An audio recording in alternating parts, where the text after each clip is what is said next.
नमो मित्रों। आज 5 जून है और पर्यावरण दिवस है। इस दिन पूरे देश में या पूरे विश्व में पर्यावरण गोष्ठियों का आयोजन किया जाएगा। बड़े-बड़े वक्ता आएँगे, बोलेंगे एसी के कमरों में और फिर चले जाएँगे। इसका कुछ परिणाम नहीं निकलने वाला है। विद्यालयों में भी पर्यावरण दिवस के उपलक्ष्य में चित्र प्रतियोगिताओं का आयोजन किया जाएगा। निबंध लेखन का आयोजन किया जाएगा, लेकिन उससे भी कुछ फ़र्क नहीं पड़ने वाला है। इस बारे में मेरा अपना विचार है कि पर्यावरण जो है ना, वो पढ़ने या पढ़ाने की चीज़ नहीं है। पर्यावरण का रक्षण करने की चीज़ है, करवाने की चीज़ है।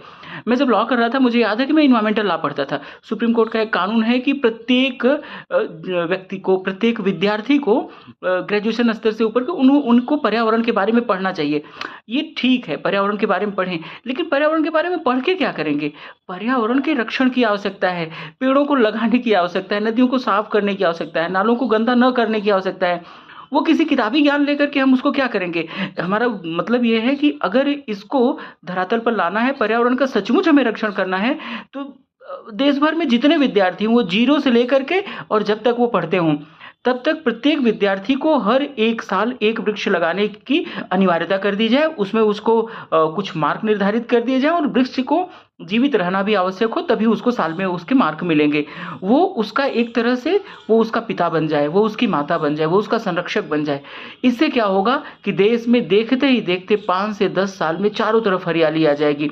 प्रत्येक विद्यार्थी से यह प्रतिज्ञा कराई जाए कि वो नदी, नालों, तालाबों को गंदा नहीं करेगा।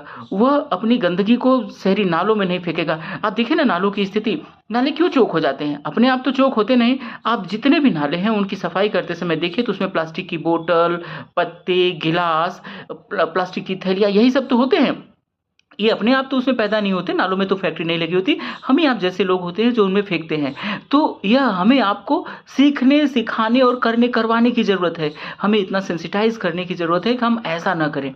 यदि हम ऐसा कर पाए तो पर्यावरण दिवस जो है उसकी सार्थकता है। नहीं तो हम कितनी भी गोष्ठियाँ कर लें, कितने भी नियम कानून बना लें, वही ढाक के तीन पात रहेंगे, पर्यावरण नहीं रक्षित होगा, एयर क्वालिटी इंडेक्स बढ़ता रहेगा, खराब होता रहेगा। हम आप घुटन भरी ज़िंदगी जीने के लिए मजबूर रहेंगे। पानी प्रदूषित होता रहेगा, हवा प्रदूषित होती रहेगी, मिट्टी प्रदूषित होता रहेगा और इस तरह से हमारे जीवन का अधिकांश हिस्सा हमें अपने आप को स्वस्थ रखने में चला जाएगा।